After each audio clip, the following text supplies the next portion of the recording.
আসসালামু আলাইকুম সবাইকে। আজ আমরা কথা বলবো এমন অভ্যাস নিয়ে যেগুলো আমাদের প্রিয় বোনদের মাঝে ধীরে ধীরে গড়ে উঠেছে।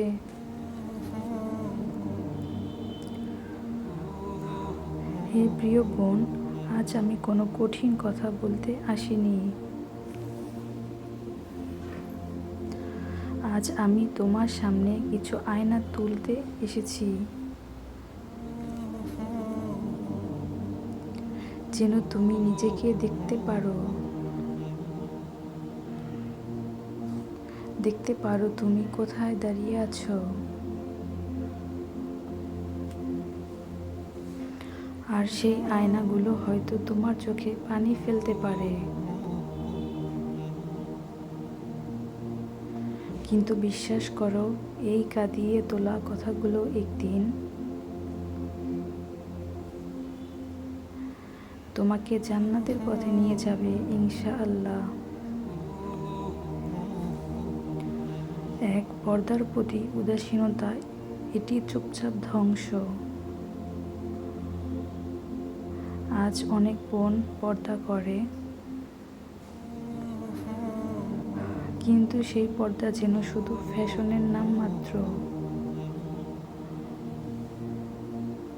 হয়তো মাথায় স্কার্ফ আছে, কিন্তু ঘাড়, বুক, চুল সব কিছু দৃশ্যমান। কখনো আবার এমন পোশাক পরেন যা শরীরকে আবৃত্তি করলে ও আকর্ষণ আরও বাড়িয়ে দেয়।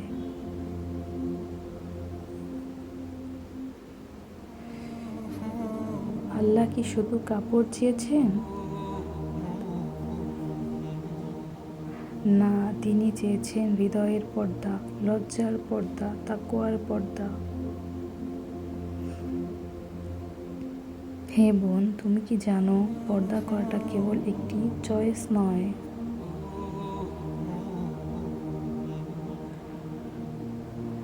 এটা তোমার দায়িত্ব, এটা তোমার ঈমানের অংশ। রাসূল সাল্লাল্লাহু আলাইহি ওয়াসাল্লাম বলেছেন, দুই শ্রেণীর মানুষ আছে যারা জাহান্নামের আগুনে পুড়বে। এক শ্রেণীর নারী,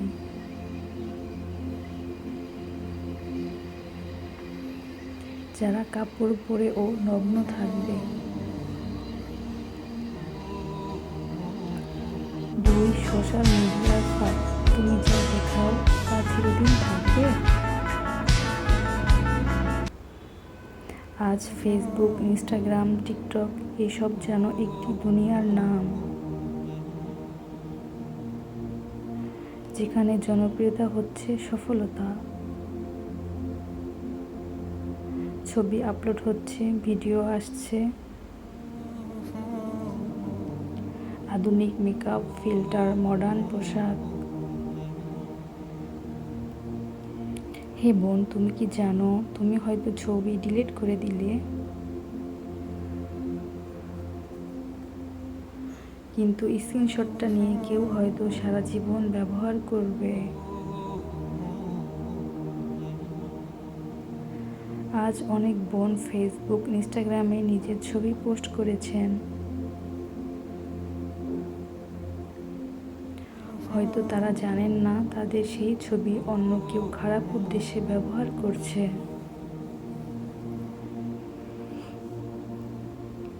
কত অজান্তে গুনাহ হচ্ছে, অথচ আমলনামায় লেখা হচ্ছে প্রতিটি ক্ষণ। তুমি হয়তো ভুলে যাবে, কিন্তু মালাকুল মাউত ভুলবে না। কোন ছবি, কোন ভিডিও, কোন চোখকে ফিতনায় ফেলছো, সব কিছু আমলনামায় লেখা হবে। হে প্রিয় বোন, নিজেকে আল্লাহর জন্য ঢেকে রাখো, যেন আখিরাতে তুমি গর্ব করে বলতে পারো, হে আল্লাহ, আমি তোমার হুকুম মানতে পেরেছি। 3. গীবত, পরনিন্দা, হিংসা একটি নীরব আগুন। মেয়েদের মাঝে গীবত যেন এক ধরনের চা আড্ডার স্বাভাবিক বিষয় হয়ে গেছে। কেউ কিছু করলেই বলে ফেলা হয়, ও তো এমন, ওর খবর শুনছো তোমরা, ওর চরিত্র ভালো না। হে প্রিয় বোন, তুমি জানো না, তুমি যখন কারো গীবত করছো তখন তুমি তোমার সওয়াব তার আমলনামায় দিচ্ছ।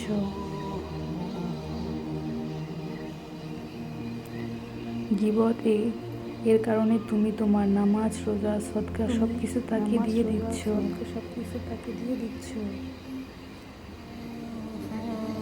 আর যদি তোমার আমল শেষ হয়ে যায় তাহলে তার গুনাহ তোমার ঘাড়ে আসবে। 4. অযথা পুরুষদের সাথে খোলামেলা কথা বলা বা চ্যাটিং করা। অনেক বোন আজ বন্ধু নামে ফাঁদে পড়ে পুরুষের সাথে অপ্রয়োজনীয় আলাপচারিতায় জড়িয়ে পড়েছে।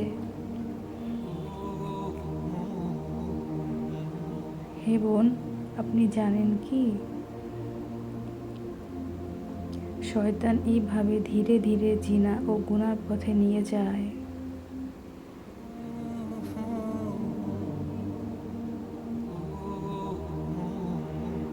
অপ্রয়োজনীয় সম্পর্ক, চ্যাট, কথাবার্তা।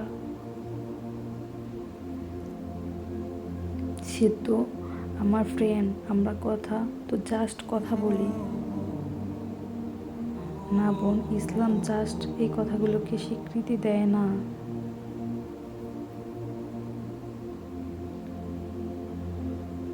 আল্লাহ বলেন, তোমরা কোমল কণ্ঠে কথা বলো,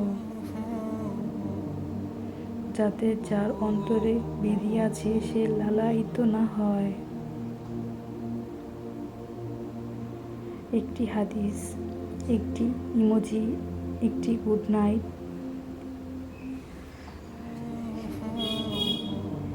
হয়তো আজ গুনাহ মনে হচ্ছে না,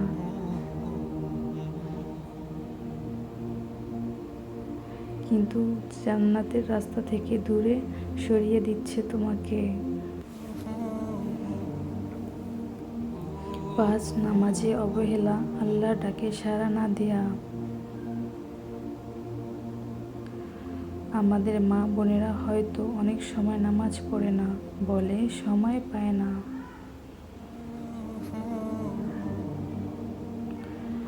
বাচ্চা সামলাই, খাবার বানাই, কিন্তু হে বোন, যিনি তোমাকে সন্তান দিয়েছেন, রিজিক দিয়েছেন, সে রবের জন্য কি 5 মিনিট সময় নেই?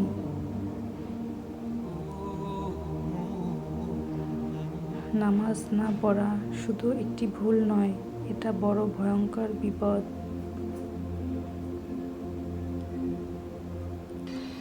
নামাজ ছাড়া কেউ জান্নাতে প্রবেশ করতে পারবে না।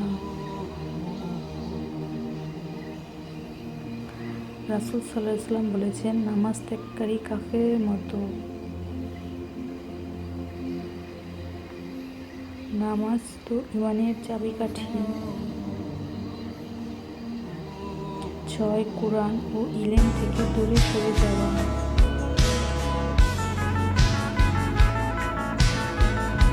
আজ কতজন বোন আছে যারা প্রতিদিন ঘন্টার পর ঘন্টা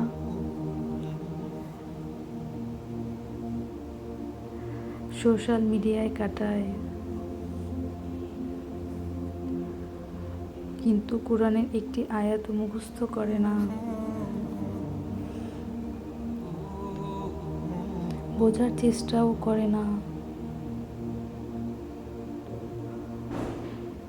হে বোন, তুমি জানো এই জীবনটা একদিন শেষ হয়ে যাবে।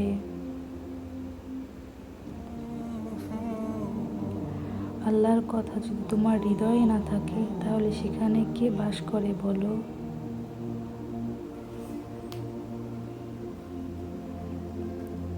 একদিন তুমি এই পৃথিবী ছেড়ে চলে যাবে।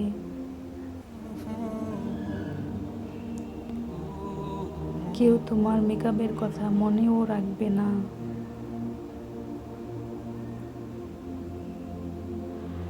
তোমরা কান্না